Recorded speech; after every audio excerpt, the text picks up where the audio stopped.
What if? What if you had a friend who died without knowing Jesus as their personal Savior? What if he or she went to hell? What if one day you received a letter in the mail from beyond? A letter from hell. A letter from your friend in the flames of eternal torment. The following is a dramatic presentation. It was written by a fictitious high school student named Josh to a friend named Zach. Although Zach had every opportunity to tell Josh about Jesus, he didn't. They were best friends. They played soccer together, they went to classes together, they partied together, they shared their lives with each other. But there was one thing Zach held back from Josh: his personal relationship with Jesus Christ. The rest of the story is simple and sad. A few too many beers, a tragic drive home, a crash, a death, a funeral, a letter. Here is that letter in its entirety. A letter from hell.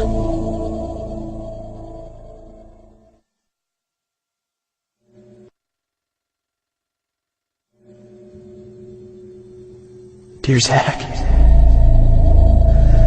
I died today. It's a lot different than I expected. You see, I always thought dying would bring me into a world that's foggy and hazy. But this place is crystal clear. It's even more real than my life on Earth. I can think. I can talk. I can even feel. Right after the wreck, I could feel my spirit leaving my body. It was the weirdest thing, Zach. I thought I heard you screaming out to me, man. I must have been just imagining things. At first, I was just standing in line, getting registered, I guess.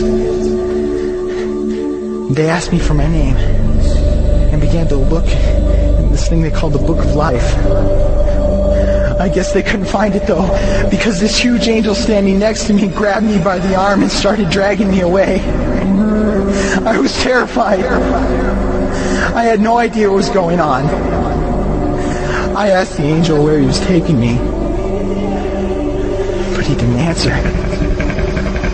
So I asked him again. Finally, he told me that only those whose names were written in the Book of Life could enter into heaven. And the rest would be condemned to hell forever. Man, I was scared. The angel threw me into some kind of holding cell where I've been sitting and thinking for a long, long time. Do you want to know what I've been thinking about? I've been thinking about you.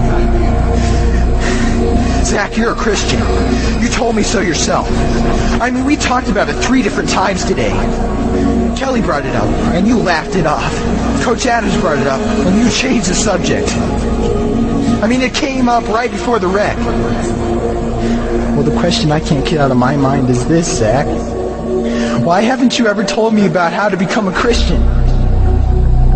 I mean, you say you're my friend, but if you really were, you would have told me about this Jesus and told me how to escape this terrible place that I'm headed for. I can feel my heart pounding in my chest.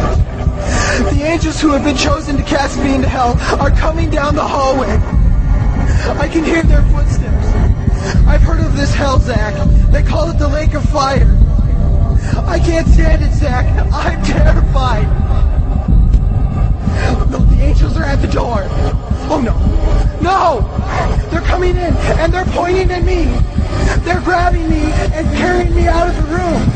I can already smell the burning sulfur and brimstone.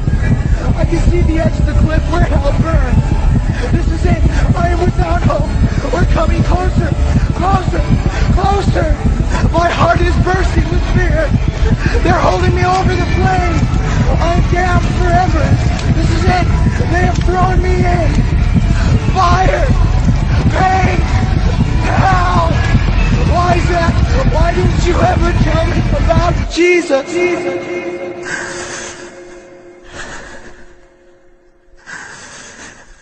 Signed, your friend, Josh. Your friend, Josh. P.S.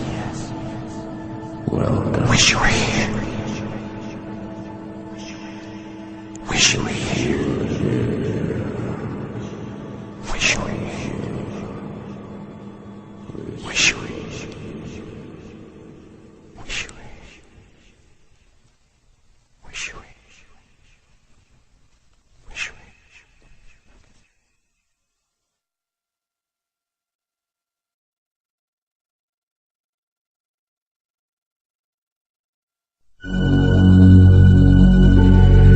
Don't bother me. Don't bother me with souls to save. I have my own agenda. There's school to do, sports to play, important stuff to attend to. Don't bother me with my friend at work. He's got his own religion. I don't have time to change his mind. He'll make his own decision. Don't bother me with that little girl, the girl playing in the street. She's much too young to understand that the Savior she can meet. Don't bother me with the sounds I hear, the sounds of people shrieking, although I wonder who they are. Who are these victims screaming? Don't bother me with who they are. I really don't want the blame. 'Cause it's my friend at work and that little girl.